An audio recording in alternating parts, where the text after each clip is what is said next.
Sometimes our job as physicians goes beyond the exam room. I'm Dr. Camille Carter. I'm a board certified pediatrician and mom of 3. And today I last minute was getting signed up to head to Washington D.C. next month to advocate for the ELSA Act.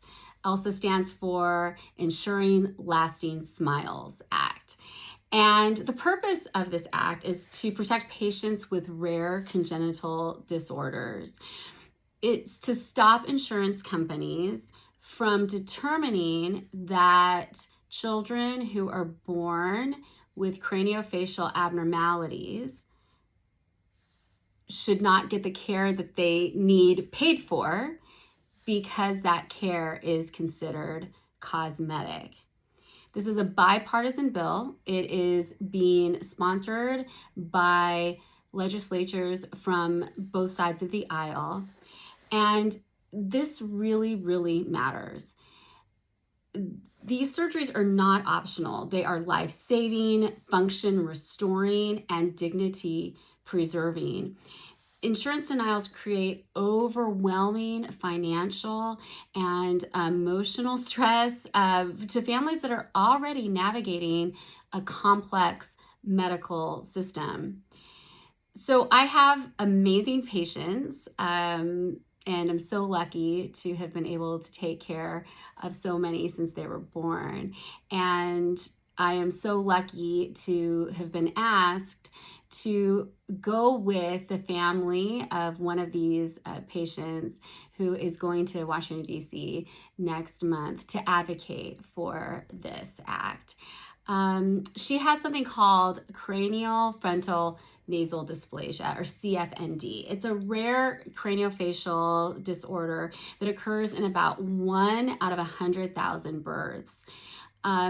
It has abnormalities that affect the skull and the facial bones, and it can cause lots of problems leading to vision, breathing difficulties, and skeletal asymmetry.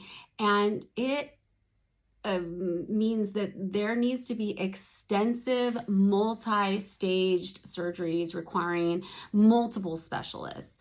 The expense of these treatments and surgical operations is immense. My patient has gone through multiple surgeries that required neurosurgeons, plastic surgeons, and time in the ICU. These are very, very expensive. So the ELSA Act would protect families affected by disorders like my patient, as well as other things like cleft lip and palate, ectodermal dysplasia, craniosynostosis, craniofacial microsomia. There's lots of different things that it's addressing. The reality is that insurance companies frequently deny or they delay coverage for reconstructive surgeries, and the families are often left fighting these uphill battles, having to lose their homes, having to pay out of pocket and figure out a way that they can afford this. And that just isn't right. So I'm going to use my voice as a physician, as an advocate, to stand beside this incredible girl who has been an advocate. Even though she's a little shy, doesn't always like to get up in front and go out and talk to people. She has talked already to legislators, and the reason she says she wants to do this is she wants to help her friends. And so the honor of being asked to go with this family, this brave and courageous family who is wanting to speak on behalf of people who are in the same or have been in the same situation is just so high. We want to help advocate for changing the hearts and minds and laws of people so that children with congenital anomalies receive the care that they need and that they deserve.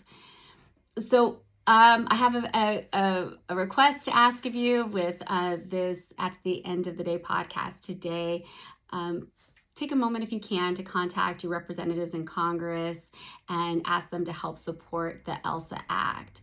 Share information about the bill and stories like this one.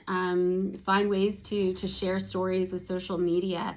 Help us raise awareness.